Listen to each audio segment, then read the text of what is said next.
दोस्तों, भारत दुनिया का तीसरा सबसे बड़ा ऑयल इंपोर्टर है। भारत अपनी ज़रूरत का लगभग 85% कच्चा तेल विदेशों से खरीदता है। अब ज़रा समझिए असली संकट। तेल खरीदने के लिए डॉलर चाहिए, सोना खरीदने के लिए भी डॉलर चाहिए, और जब दोनों चीज़ें महंगी हो जाती हैं तो देश के फॉरेन एक्सचेंज रिजर्व पर ज़बरदस्त दबाव आने लगता है। आरबीआई के डेटा के मुताबिक भारत के फॉरेक्स रिजर्व्स पिछले कुछ महीनों में लगातार उतार चढ़ाव का सामना कर रहे हैं, क्योंकि डॉलर आउटफ्लो बढ़ रहा है। ऐसे में सरकार अब उन चीज़ों के इंपोर्ट को कम करना चाहती है जिन्हें नॉन एसेंशियल इंपोर्ट माना जाता है, और भारत में गोल्ड इंपोर्ट इसी कैटेगरी में आता है, क्योंकि भारत दुनिया के सबसे बड़े गोल्ड कंज्यूमर्स में से एक है। वर्ल्ड गोल्ड काउंसिल के अनुसार भारत हर साल करीब 700 से 900 टन सोना आयात करता है। इंडिया का गोल्ड इंपोर्ट बिल कई बार सालाना 40 अरब डॉलर से 60 अरब डॉलर तक पहुंच जाता है।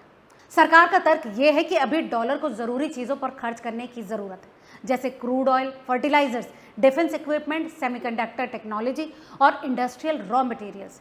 यानी सरकार का फोकस इस वक्त इकोनॉमी के स्टेबलाइजेशन पर है। इसी वजह से गोल्ड और सिल्वर पर इंपोर्ट ड्यूटी बढ़ाई गई है, ताकि लोग कम सोना खरीदें और डॉलर की बचत हो सके। लेकिन कहानी में सबसे बड़ा ट्विस्ट यहीं आता है।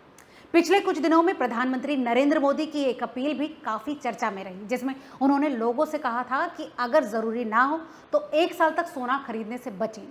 अब सरकार के इस फैसले को उसी दिशा में एक बड़े कदम के तौर पर देखा जा रहा है।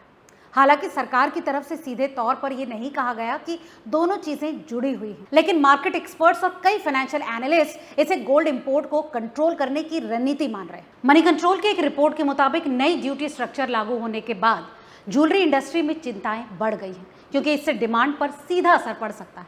अब सोचिए, जिस मिडिल क्लास फैमिली ने बेटी की शादी के लिए सालों से गोल्ड खरीदने की प्लानिंग की, उसके लिए ये एक फैसला कितना बड़ा झटका हो सकता है।